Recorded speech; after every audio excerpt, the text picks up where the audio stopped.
말씀을 전합니다. 말씀을 전하기에 앞서서 이 귀하고 복된 기도의 자리를 우리 지키는 여러분들을 축복합니다. 축복할 때 믿음을 가지고 아멘으로 응답하시기 바랍니다. 평안하십시오. 성령 충만하십시오. 오늘의 말씀 또 기도를 통하여서 주의 말씀에 거역하는 우리의 약함을 다 보시고 그럼에도 불구하고 돌아오라고 말씀하시는 주님의 은혜와 사랑을 누리는 여러분의 하루가 되기를 간절히 축복합니다. 삶에는 수많은 선택이 있습니다. 과거의 선택들을 우리 돌아보면 잘한 선택도 있고 또한 후회되는 또 잘못된 선택도 있습니다. 다 누군가에게 그런 선택들이 있죠. 잘못된 선택도 돌아가서 만회할 수 있으면 다행입니다. 돌아가서 다시 할 수 있으면 다행인데 대부분의 선택은 되돌리기가 어렵습니다. 그래서 한 번의 선택이 매우 중요합니다. 오늘 이사야 31장은 그런 선택 앞에 서 있는 남유다를 향한 하나님의 말씀입니다. 북이스라엘과 아수르의 연합에 맞서야 하는 남유다는 자신들의 약함을 보고 도움을 구하려고 합니다. 그것이 바로 애굽이었죠. 1절의 말씀처럼 애굽의 군사력은 심히 강했기 때문에 눈에 봐도 충분히 우리를 도와줄 수 있다고 생각했던 것이죠. 일반적인 선택의 기준으로 보면 너무나 당연한 선택입니다. 누가 봐도 가장 안전하고 완전한 선택입니다. 북이스라엘도 아스르와 연합해서 자기를 싸우려고 오니 자신들도 당연히 다른 나라와 연합해서 싸우는 것이 당연한 선택입니다. 하지만 이사야는 그런 남유다에게 화 있을 것이다 라고 이렇게 이야기를 합니다. 왜 그렇습니까? 애굽의 군사력이 생각보다 약해서입니까? 그것은 결코 아닙니다. 애굽의 군사력이 강했던 것은 분명한 사실입니다. 그런데도 애굽의 도움을 요청하는 것이 문제인 것은 1절의 말씀대로 그러한 선택이 하나님을 앙모하는, 하나님을 바라는 것이 아니기 때문입니다. 하나님을 의지하고 신뢰해야 할 때, 하나님의 말씀에 순종해야 할 때 그때를 온전한 선택을 하지 못하고 하나님이 아닌 사람을 선택하고 의지하는 것이기 때문에 그것이 화 있는 선택이라고 지금 이사야가 이야기를 하고 있는 것이죠.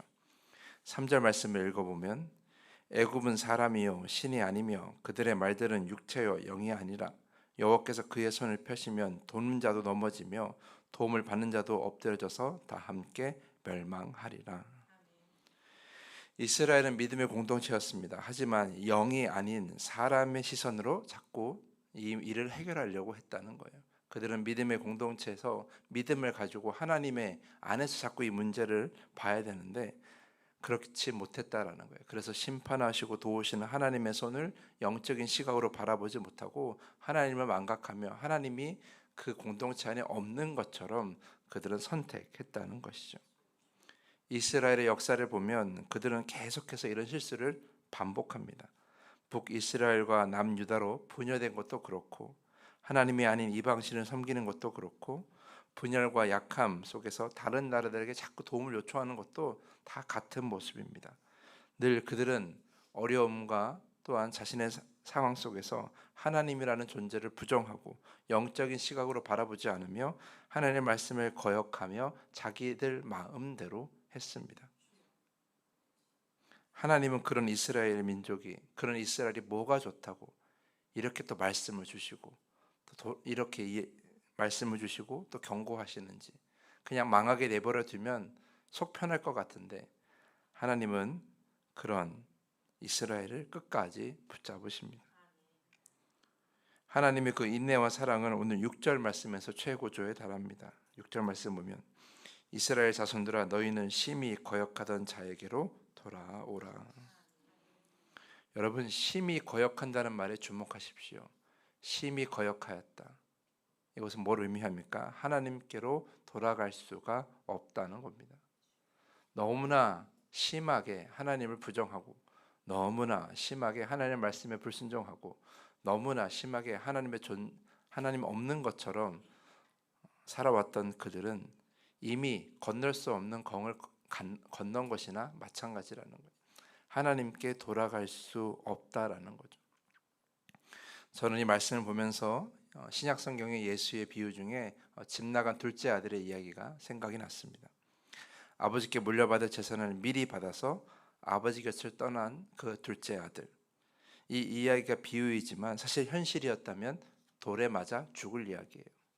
왜냐하면 길러주신 아버지에게 효를 다하지 않은 것도 문제이지만 이미 여전히 살아계신 아버지를 마치 죽은 것처럼 여기고 그 유산을 달라고 하는 것도 그들에게는 매우 악한 일이었기 때문이에요.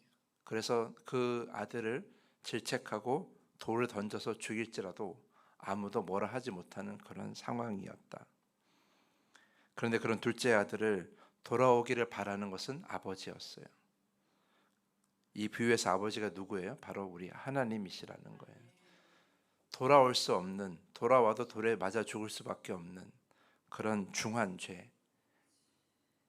그래서 심히 거역한다는 말이 사실 이 둘째 아들에게 적용되는 것이죠.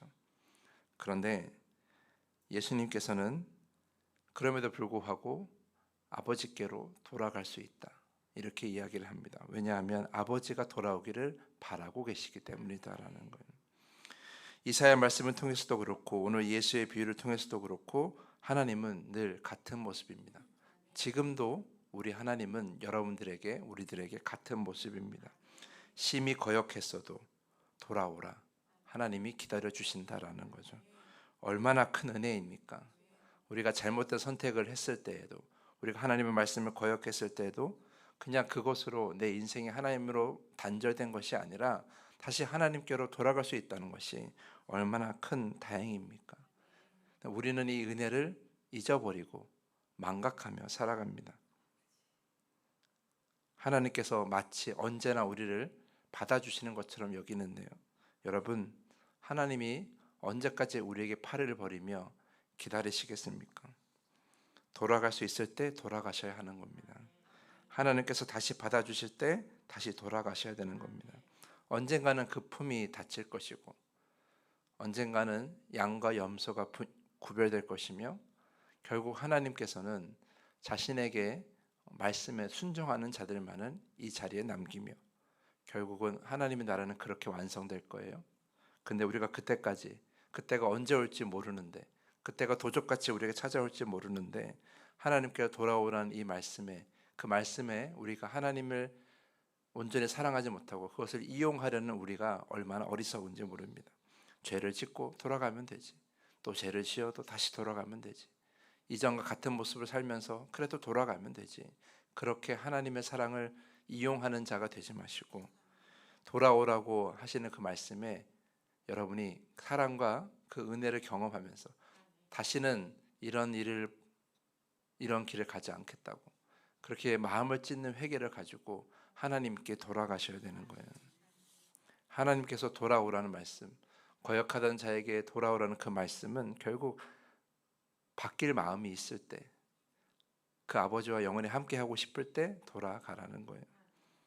하나님 앞에 객기 부리지 말고, 여러분 하나님 앞에서 여러분이 나 이렇게 살아도 되죠? 하나님 또 돌아오게 하실 거니까 또 이렇게 살아도 되겠죠?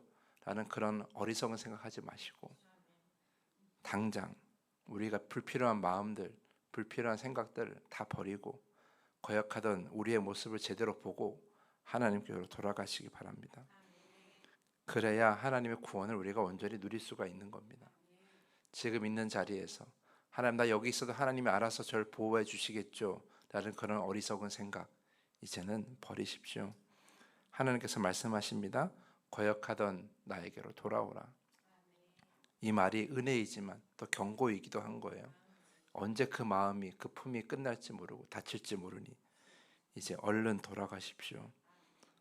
그 사랑과 은혜에 응답하시고 마음을 찢는 회개로 주님 가까이 나가는 여러분 모두가 될 수 있기를 간절히 부탁을 드리면서 오늘 말씀을 마치겠습니다. 이 시간에 더 깊은 기도의 시간으로 나아갑니다.